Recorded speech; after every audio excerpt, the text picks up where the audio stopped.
Majid and brothers की जानिब से next gen EV motors EV showroom 18 साल से कम उम्र बच्चों के लिए बेहतरीन खूबसूरत बैटरी की गाड़ियां मौजूद, जिसको लाइसेंस आरसी नंबर प्लेट की जरूरत नहीं।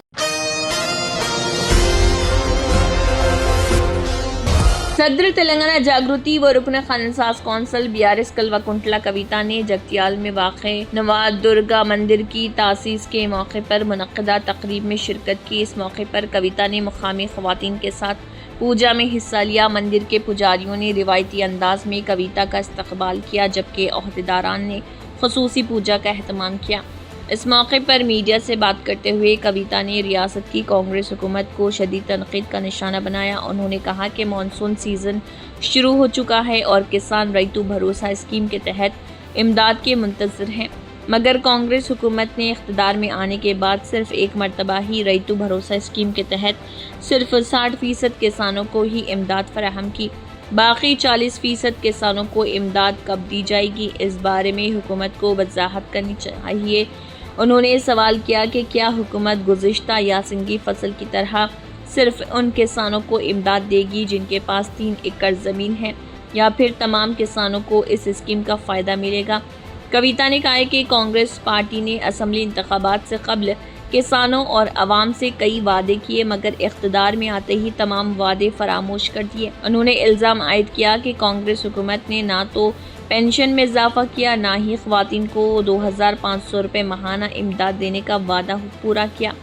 हर मुहाज पर हुकूमत ने अवाम को धोखा दिया। कविता ने कहा कि जब उनकी पार्टी इन वादों की अदम तकमील और हुकूमत की ज़ियादतियों पर सवाल उठाती है तो बीआरएस के सरबराह केसीआर, कारगुजार सदर केटीआर और हरीश राव को निशाना बनाया जा रहा।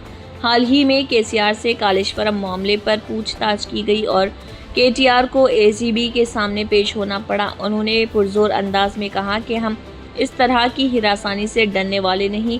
केटीआर ने बहादुरी से तहक़ीक़ात का सामना किया। हुकूमत का इस मौके पर तेलंगाना भवन को बंद करवाना और हमारे कारकुनों व कायदीन को बाहर ना निकलने देना अफसोसनाक और गैर जमहूरी इक़दाम है। उन्होंने कहा है कि बीआरएस पार्टी तमाम उमूर का जायज़ा ले रही और अगर कोई हम पर हमला करेगा तो हम मुत्तहिद होकर इसका मुकाबला करेंगे। Asian TV news bureau report. అమ్మవారి దయ వల్ల జగిత్యాల ప్రజలు తెలంగాణ ప్రజలందరూ కూడా బాగుండాలని మనస్ఫూర్తిగా కోరుకుంటున్నాం. బీఆర్ఎస్ హయాంలో ఎప్పుడైనా కూడా ఆధ్యాత్మికతకు ప్రాధాన్యతనిస్తూ అన్ని రకాల కార్యక్రమాలు చేసే ప్రయత్నం చేసినాం. అందులో భాగంగా మా బీఆర్ఎస్ పార్టీ ఎంపీ అయినటువంటి దామోదర్ రావు గారు 90 లక్షల రూపాయలు నవదుర్గ సేవా సమితికి విరాళంగా మన ఎంపీ లాడ్స్ నుంచి ఇవ్వడం జరిగింది. అట్లానే మా తొలి చైర్మన్ గారు దావా వసంత గారు కూడా వారి ఫండ్స్ నుంచి వారు ఉన్నప్పుడు ఒక 10 లక్షల రూపాయలు పెట్టడం జరిగింది. అదేవిధంగా మరి చాలా మంచి కార్యక్రమాలు చేస్తున్నటువంటి ఈ సేవా సమితికి మద్దతుగా నిలబడాలని మేమందరం కూడా ఇవాళ వార్షికోత్సవ కార్యక్రమాల్లో పాల్గొనడం జరుగుతూ ఉన్నది. మరి ఇదంతా సందర్భం ఒకటి జరుగుతూ ఉంటే రాష్ట్రంలో ఇవాళ మరి రైతన్నలంతా కూడా ఎదురు చూస్తున్నారు. ఎప్పుడెప్పుడు మాకు రైతు భరోసా వస్తుందని ఎదురు చూస్తున్నారు. ఈ కాంగ్రెస్ ప్రభుత్వం వచ్చినప్పటి నుంచి కేవలం ఒక్కసారి రైతు భరోసా ఇచ్చిలు తప్పితే ఇంకా ఎప్పుడు కూడా ఇచ్చినటువంటి దాఖలాలు లేవు.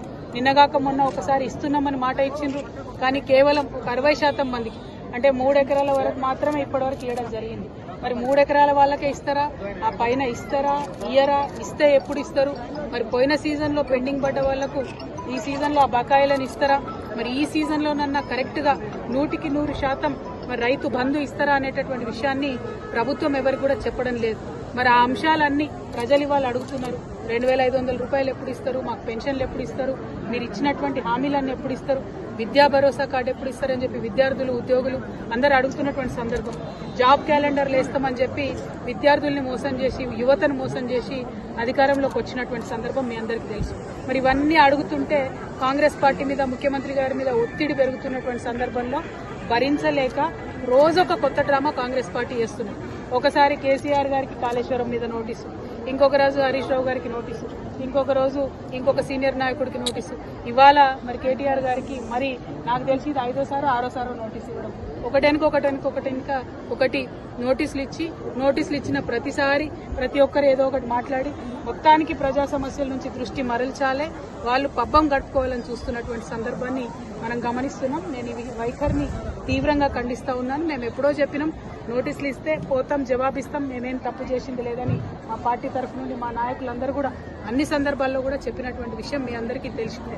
అయినప్పటికీ ఇవాళ తెలంగాణ భవన్కి తాళాలేసి మా కార్యకర్తలు ఎవరు బయటికి వెళ్లకుండా చేసినటువంటి సందర్భాన్ని మేము తీవ్రంగా ఖండిస్తున్నాం.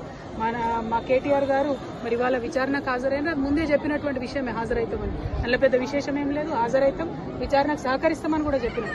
ఇవాళ తను అక్కడ ఉండగా ఇవాళ భవన్లో మరి తాళం వేయడం అన్నది నిజంగా కూడా దుర్మార్గం. మేము ఎప్పుడైనా కూడా ప్రజల పక్షాన్ని నిలబడ్డాం, ప్రజల కోసమే పనిచేసినాం. అది రాష్ట్ర సాధన కోసమైనా, రాష్ట్రం వచ్చినాక అభివృద్ధి కోసమైనా అనే విషయాన్ని మరొకసారి తెలంగాణ ప్రజలకు తెలియజేస్తూ ఈ ప్రభుత్వం ఈ యొక్క వైఖరిని మానుకోవాలి, డైవర్షన్ పాలిటిక్స్ మానుకోవాలని చెప్పి మేము డిమాండ్ చేస్తా ఉన్నాం. జై తెలంగాణ. చూడు బ్రదర్, మీరు ఒక విషయం గమనించుకోవాలి. ఏ పార్టీ అయినా పార్టీలో ఉన్న లోపాలను ఖచ్చితంగా మాట్లాడుకుంటారు, సవరించుకుంటారు, ముందుకు పోతారు. కానీ మా పార్టీలో ఉన్న ఏ ఒక్క నాయకుడి మీదకి అవతలోడు దాడికి వస్తే ఖచ్చితంగా మేమందరం ఒకరికొకరు అండగా నిలబడి కాపాడుకుంటాం. అందులో పెద్ద విశేషం ఏం లేదు. పార్టీలో ఉన్న కార్యకర్తల కోసం, వారి హక్కుల కోసం ఖచ్చితంగా మాట్లాడతాం. ఇంటర్నల్ గా పార్టీలో జరగాల్సినటువంటి మార్పులు చేర్పులు జరగాలని కోరుకుంటే మనలో పెద్ద తప్పు లేదు. అది జరగకపోతే పార్టీలు ముందుకు పోవడం కూడా ఉండదు. కాబట్టి దానికి దీనికి ముడిపెట్టాల్సిన అవసరం లేదు. మా నాయకత్వం మీద విమర్శ చేసి పబ్బం గడుపుకొని రాజకీయంగా లబ్ధి పొందాలని కాంగ్రెస్ పార్టీ చూస్తే వారి ప్రయత్నాన్ని ఖచ్చితంగా వమ్ము చేస్తాం. ఎవరికైతే మా నాయకుల మీద కేసులు పెడుతున్నారో హరీష్ రావు గారు కావచ్చు, కేటీఆర్ గారు కావచ్చు, అందరికన్నా ముఖ్యంగా కేసీఆర్ గారు కావచ్చు, వారందరినీ కూడా కాపాడుకుంటూ పార్టీని ముందుకు తీసుకొని పోతాం. అంతర్గతంగా మాట్లాడుకునే అనేక అంశాలు ఉంటాయి, అవి కూడా ఖచ్చితంగా మాట్లాడుకుంటాం. Thank you. జై తెలంగాణ. 18 साल से कम उम्र लड़के और लड़कियों के लिए अजीम पेशकश। हैदराबाद दक्कन में एक नुमाया नाम माजिद एंड ब्रदर्स की जानिब से next gen EV motors EV showroom जो बहादुरपुरा चौराहा किशनबाग रोड हैदराबाद में वाक़, जहां पर आपकी ख्वाहिश के मुताबिक 18 साल से कम उम्र बच्चों के लिए बेहतरीन खूबसूरत बैटरी की गाड़ियां मौजूद, जिसको लाइसेंस RC नंबर प्लेट की जरूरत नहीं। इस गाड़ी को कम उम्र लड़के लड़कियां स्कूल और कॉलेज के लिए इस्तेमाल कर सकती हैं। इनके अलावा औरतें और सीनियर सिटीजन्स भी इस्तेमाल कर सकते हैं, जिसमें 10-12 मॉडल दस्तियाब, जिसकी कीमत 50,000 रुपए से शुरू होकर 85,000 रुपए पर ख़त्म होती है, जिसमें मोटर और कंट्रोलर की वारंटी 2 साल है और बैटरी चार्जर की वारंटी 1 साल है। ये तमाम मॉडल हिंदुस्तान की मशहूर कंपनी जेलियो ई मोबिलिटी लिमिटेड कंपनी के हैं। मज़ीद तफसीलात के लिए 9246109197 और 9246209197 पर रब्त करें।